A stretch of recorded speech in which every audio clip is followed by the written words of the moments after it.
Welcome back to A Celtic State of Mind. I'm Paul John Dykes, and I've got to say, I'm delighted to be back, and I'm joined today for the game by Laura Bradburn. How are you doing? Did you manage us without us for a couple of days? We did. I have to say it was a surreal couple of days with everything going on, watching it, having you guys down at the show, getting your messages back, sort of basking in a little bit of the glory for a little bit of the time. I don't think it's something we do enough. And before we get going, I just wanted to say as well, Jim said it perfectly yesterday, but I don't think enough has been said about it, is that, all of us contributors are the people that you see most often, but yourself especially, with the idea that you came up with, the hours that you put into it that nobody knows about, the hours that Kelvin puts into it that nobody knows about. You guys are the bedrock on which this is all built, and you guys deserve the most credit for everything that we've achieved and everything that we go on to achieve. So I think certainly from myself and speaking for all the contributors, I think thank you for the opportunity to be part of the growing success of this channel. It really is a pleasure. It's our pleasure, Laura. It's an absolute privilege to work with everybody who's on it. I'm not going to go through this because everybody wants to hear about Celtic v Motherwell, but it was an absolute mental night. It was tremendous. I mean, to come up the road with 3 awards, superb. Tony gave the second speech. We says to Lawrence, if we get a treble, you're doing the third speech.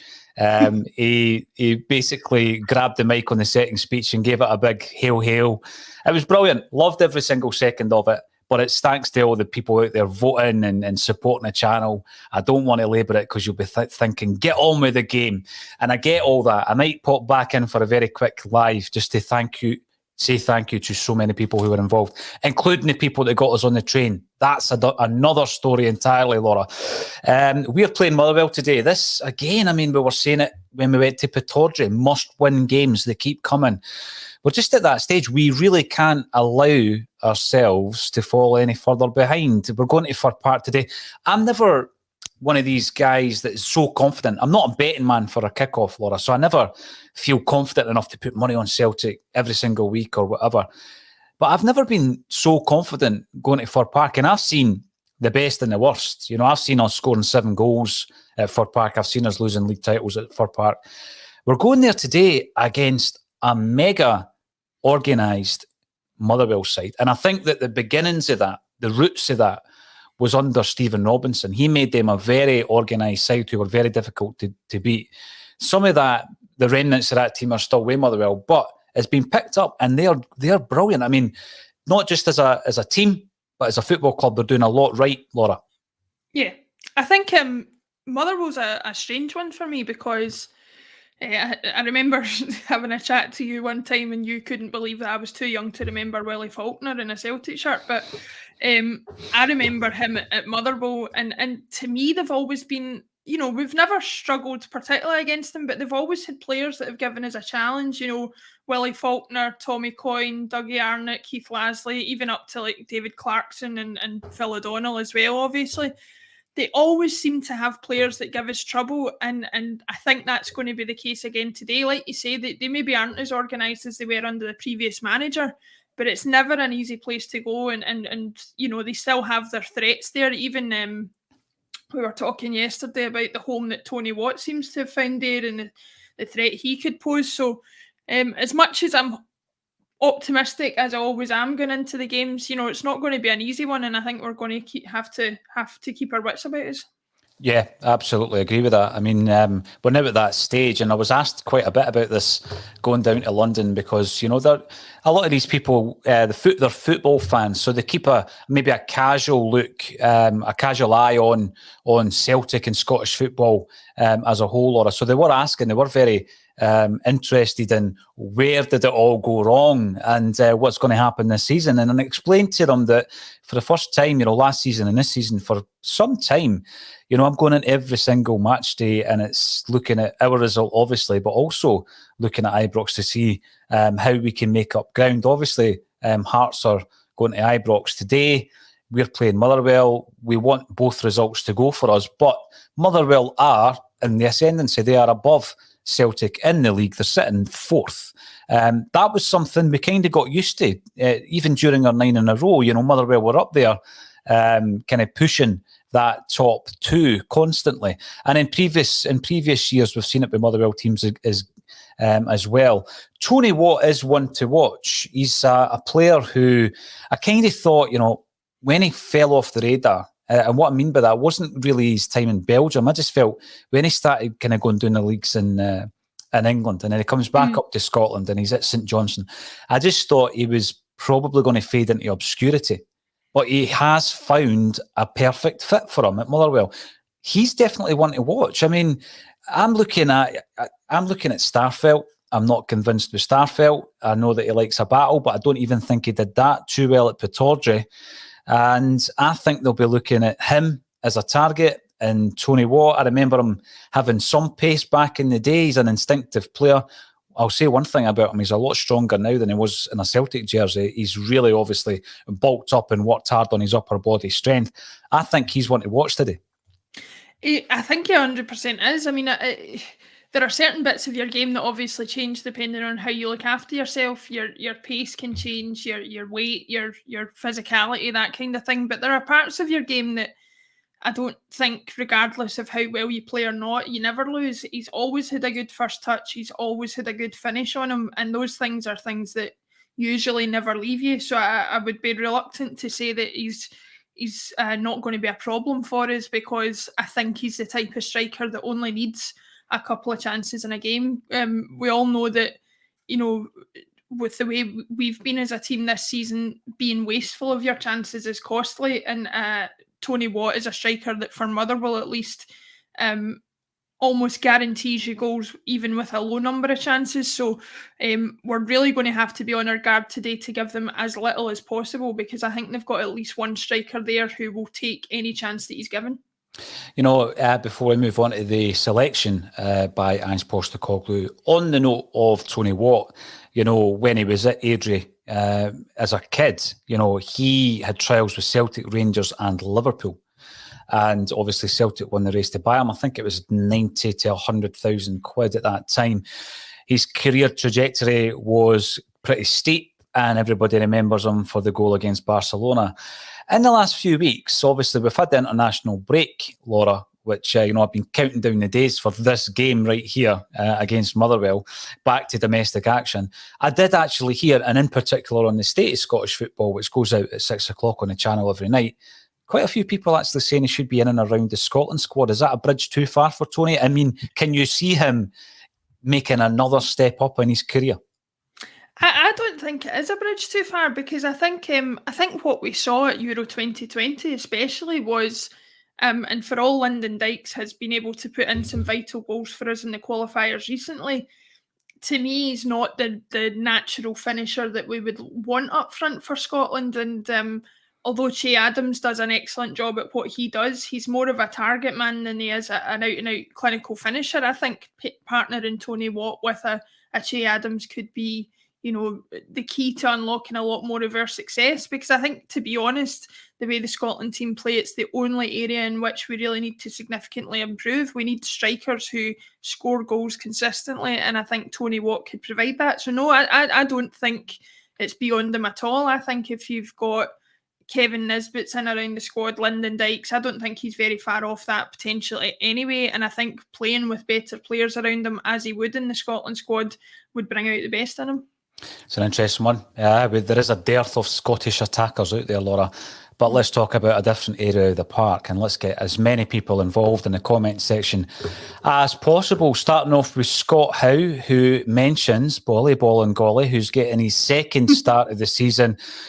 Scott, I'm glad you brought up Bolingoli, because it is one of the biggest talking points about the selection this afternoon. You go on to say that you're seriously puzzled by the team, but hope that Ange proves you wrong. Someone else is talking about Ange ball. It's more like curveball. What's your thoughts? And again, and I think the subtext of that also is, does he not rate Liam Scales? I mean, Liam Scales was playing European football for Shamrock Rovers. He's been called into the Republic of Ireland team.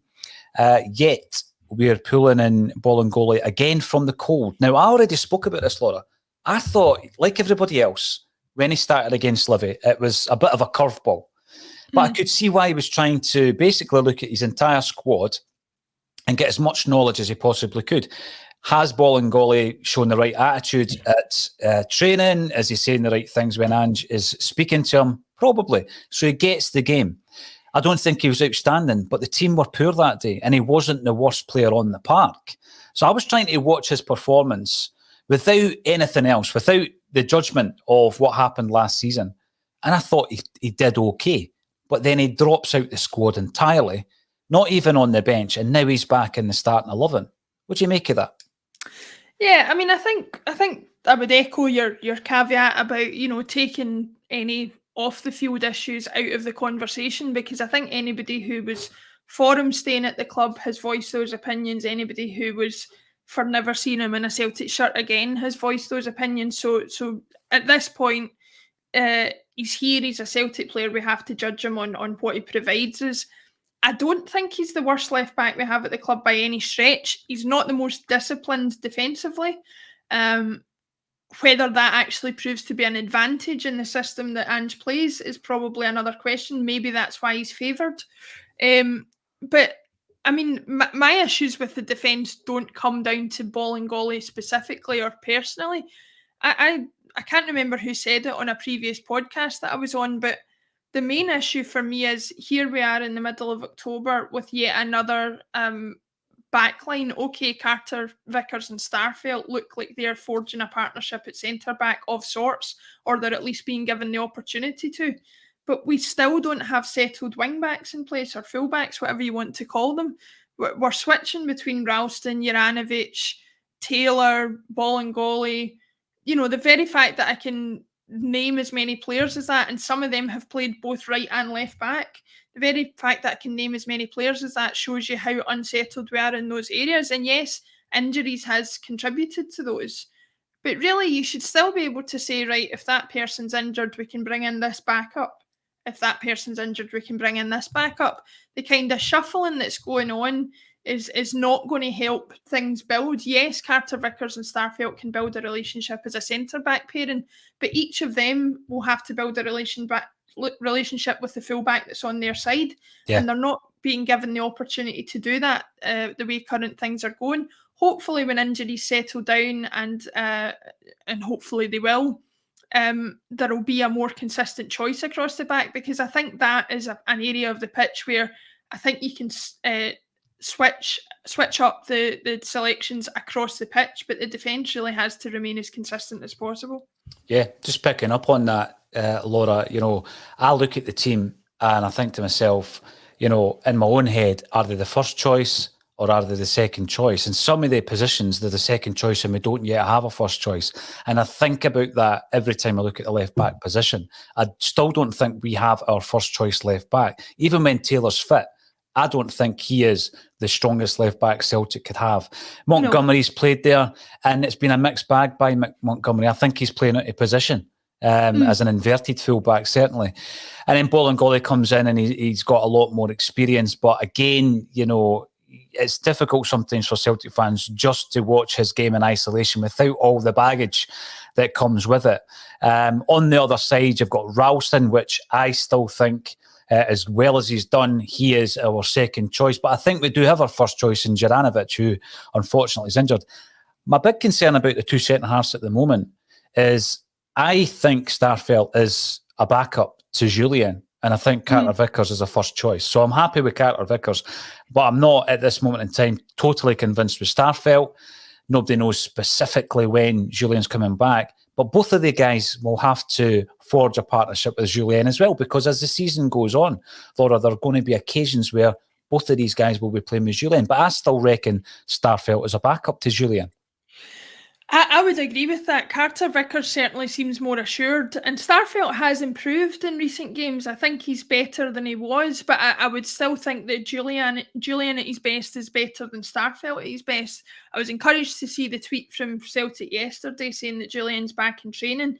They were at pains to make it clear that he's still a while away from match fitness, as you would expect, but it is encouraging to see him on his way back. And I have to say, a Julian Carter-Vickers partnership at the back, if they're both fully on their game and at full fitness, is something that I would absolutely go for. But, there's advantages and disadvantages to putting Julian into that team when he is ready and fit, and that, if you're talking about maybe up to mid-November before he's fit, the advantage of it is the games will be coming thick and fast from then on, and he'll have a chance to play regularly with both of them, I would think, to build up those partnerships. Obviously, the disadvantage of that is if he doesn't hit the ground running, we've not got time really to allow him to hit his stride, because we need to be keeping winning games. Jim said it yesterday on the Bulletin.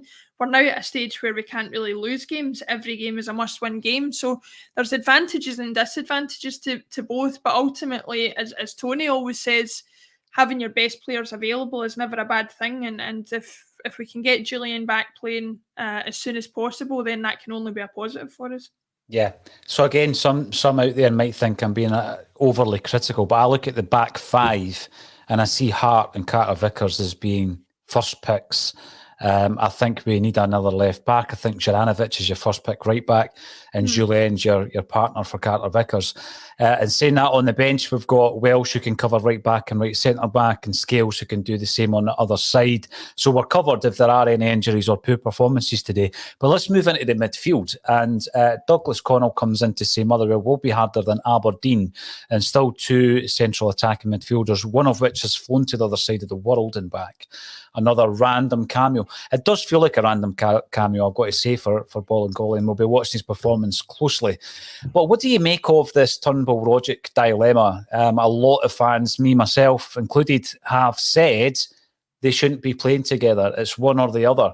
And I've even, suggested that because of the fact that they don't seem particularly suited to this high-tempo, high-energy football that Ange wants to play, Laura, would it not make sense for one of them to play 60 minutes with the other one coming on and making that impact in the last half hour?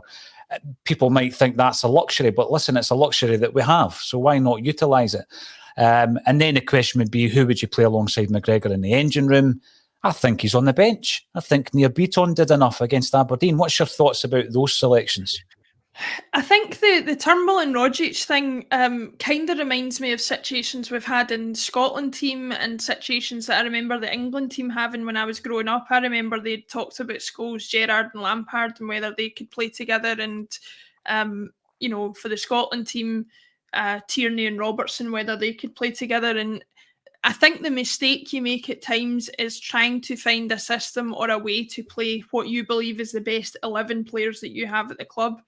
Turnbull and Rogic are definitely amongst the best 11 players that we have at the club, but that doesn't mean automatically that they can play in the same team. If they're doing the same job, or if one of them doing the job is negating what the other one does, then you're effectively a man down in that case.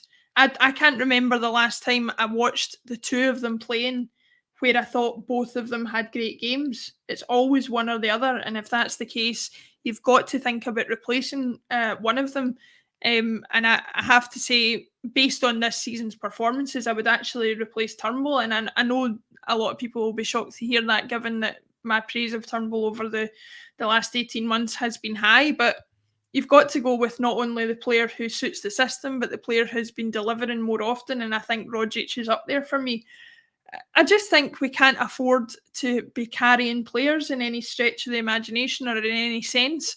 And with Turnbull and Rogic both on the pitch at the same time, you are effectively carrying one. Now, here I'm going out on a limb and saying this, and they'll probably be outstanding today, but we've got to go on the evidence that we've seen so far. And I think people are right to be concerned when you see them on the pitch at the same time. I think it's a better use of our resources, given that Rogic especially struggles to complete 90 minutes.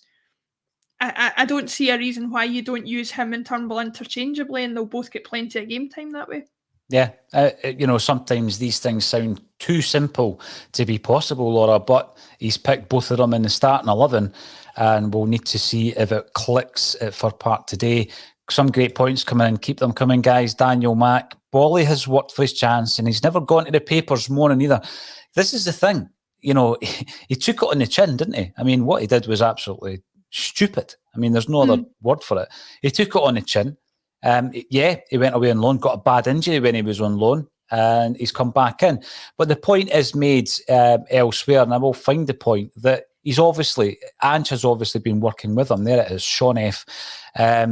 during the international break. There was a few players I was hoping could come back in, and I was thinking, I guess, more of McCarthy getting some more fitness during the fortnight off. I was thinking maybe even Ayeti and Giakoumakis, particularly the latter, who's on the bench, thankfully. McCarthy's dropped completely out of the squad, as has Montgomery. Now, on the way up the road on the train from London, I was watching the ACSOM Bulletin, of course, as a fan, Laura. Very well presented, I've got to say. And I was also trying to catch up with Ange and his update on the injuries. He's talking about Julien and Forrest, etc. But I may have missed it. There was no indication that Montgomery was injured. Has he just been rested? Has he dropped out the squad, do you think? I'm not sure what the issue is with Montgomery. Like you say, I've not heard anything particularly. I'm not that concerned not to see him at left back, because I think, as you touched on earlier, I think it's coming to everybody's realisation that while he's definitely got potential, it's in a much further forward position. I don't think his defensive qualities are there. I'm a bit surprised, if there isn't an injury going on, not to see him on the bench in some capacity. But yeah, no, definitely not heard anything about injuries or anything, and I'd welcome anybody in the comments to update us on that if they do know anything about it, because yeah, certainly not heard anything. No, Paul Gilston comes in to suggest that he may have been dropped completely. But again, I think at that age as well, Laura, you prefer to call it rested, because, you're trying to ensure that you don't get the burnout that quite a few of our younger players seem to have had. You've just got to look at Forrest, the amount of games he's played. And over the last 3 or 4 years, the injuries that he continually picks up, it's frustrating. I'm sure it's frustrating for the player. It's frustrating for us as fans when Forrest isn't in the plans, because you know how influential he can be. But another of those players, and it's not certainly been at Celtic, who's played a lot of football since making his debut at the age of 15 for Hampton Accies, is James McCarthy. He finally got his dream move to Celtic at the age of 30. He's been given a 4-year deal. But it's now starting to look like he's going to be in and out of the Celtic side, Laura. And now he's on a 4-year deal.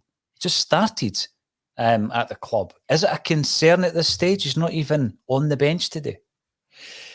It is a concern for me, and I have to say I've not had a chance to vocalise this as much, because obviously presenting, you're wanting to get as many people's opinions across as possible. But I was concerned from the minute I heard his press conference when he signed for the club, and he talked about the move being on the cards for a number of years, because the first thing that screams out to you is, well, it's not the manager that's made the call on signing him, it's long-term connections with the club. And the minute that happens, especially when you've got a manager like Ange, who has a very specific style he wants to play, it makes you wonder how much he had to do with actually getting the deal across the line, and whether he has any interest in having McCarthy in the team in the long term. Listen, McCarthy was one of the brightest prospects in Scottish football, has gone down the road from Hamilton after being outstanding, and had what you would describe as a solid Premier League career. So there's no way he's a bad footballer. But, and this might sound a bit unflattering towards Celtic, but to me, a player at 30 years old probably has a chance to have an extra, one last contract in the Premier League if they are still of that level. And the concern for me is that perhaps injuries have played a part in him thinking, well, I can't play at that level, I'll take Celtic as the next best option. And the minute that happens, you start to be concerned about the standard that he's going to be able to deliver for us. So I wouldn't even have been concerned if he had signed for us on a 2-year contract or something like that, and then maybe look to go somewhere else. But a 4-year deal is a long time for a 30-year-old who's getting over some pretty serious injuries. And I can't see, especially where he's going to come into figure regularly in the team. No, it's becoming more and more of a concern. Dee Kelleher, who is a regular contributor to the show, and it's always great to see you. Thanks for getting involved. Are McCarthy, Sorrow and Monty injured?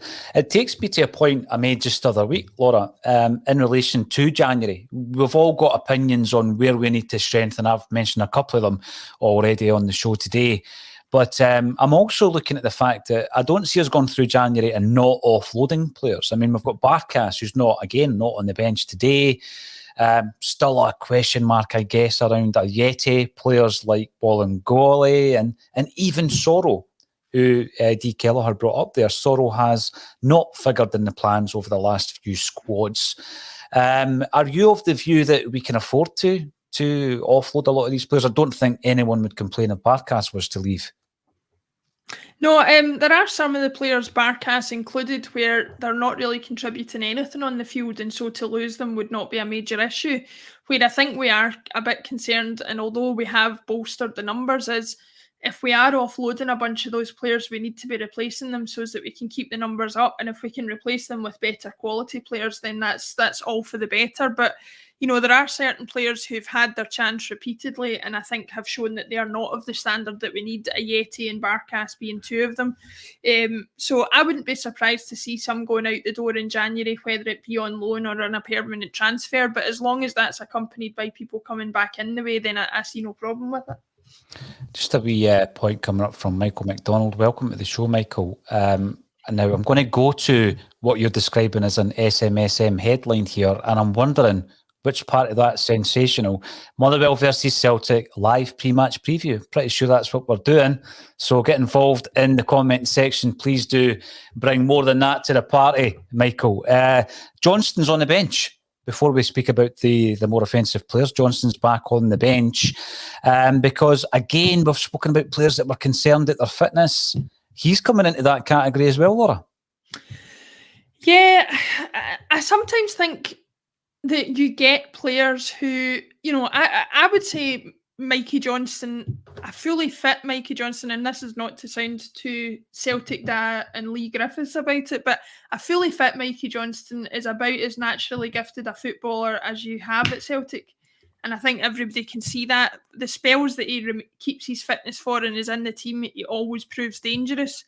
The problem is there are certain players in football who manage to get to the professional level and who I think perhaps aren't physically built for the game. And I think he comes across to me as that kind of player. He undoubtedly has talent. He undoubtedly has ability, but you need the physical, robustness to go with that. Yeah. And the amount of injuries that he's had, while I'm not saying they aren't 100% genuine injuries, they are the kind of injuries that make you wonder if his joints, if his muscles, if his general, bodily functions are up to being a footballer, because there are unfortunately players for whom that isn't the case, and you have to then wonder, well, how long do you persist with keeping him going? Because at the end of the day, he's spent more time on the treatment table than he has on the pitch over the period of his contract. And while I would love for him to get back fully fit and be an option for us, because I think he would be a strong one, the injuries are a concern to me, and something that I think if they continue for much longer, I don't see him having a future. It is a shame because he's undoubtedly got the talent. Celtic players talk about his ability on the training park as well. But I do have my concerns, very much like the Lewis Morgan scenario, where I just felt that there was an issue with the physicality. I also felt the same about Ryan Christie in his early Celtic days. He went away and sorted it out, and he was able to adapt to the conditions, if you like. We've not mentioned Abada, Kyogo and Jota. Brilliant to see all three of them starting. I thought Kyogo might have been rested, but, even though him and Rogic have probably travelled more than anyone else in the last couple of weeks in that Celtic squad, both are starting. And you're just hoping Kyogo gets right back to what he was doing before his injury, Laura. Yeah, I mean, somebody can correct me if I'm wrong, but I don't know that he played the full 90 minutes for Japan in any of the games while he was away. If I'm wrong about that, then I apologise, but that would make me think that if he didn't do that, then he's possibly, jet lag is a real thing, and the amount of travel is going to have an effect on him. But obviously it would be an awful lot worse if he had played more football on top of that. So hopefully if he can give us a good sort of 50, 60 minutes today and help us tie up the match in the meantime, then you can bring him off and rest him from that point, because another player that I want to see a lot more from as soon as possible is Giakoumakis. If he's not fully fit by this point, I don't know when he's going to be, because he's had another 2 weeks probably fully dedicated training to himself, and I really want to see him provide that role for us. Will he replace Kyogo in the team? Absolutely not for me, regardless of the little that I know of him, but he has to be made available as an option sooner rather than later. Yeah, without a doubt. A couple of quick comments before we get to the action. Liam Young, congratulations on the treble. Thank you so much, Liam. Thanks, everybody, for your support. And Meryl Wyatt is asking about the Shamrock top behind us. Meryl, this one is actually part of our merch range that we're trying to build up to support the channel, and you can have a look at that on ACSOM.net. Just go to the shop section. I've got to say, it's been on there for 2 or 3 days, and it is selling rapid. So get on that if you want to get one of the Shamrock tops. Quick prediction for today, Laura. I mean, I always make myself look a mug with the predictions because I talk about how we're going to struggle, but I would like to see us come back strong today, and I'm going to be optimistic, and I'm going to say 3-1 Celtic. I'll go with that. 3-1 Celtic. Let's hope that is the case. Thanks, everybody, for your continued support. We'll see you at half-time, and thank you to Laura Bradburn for joining me on A Celtic State of Mind.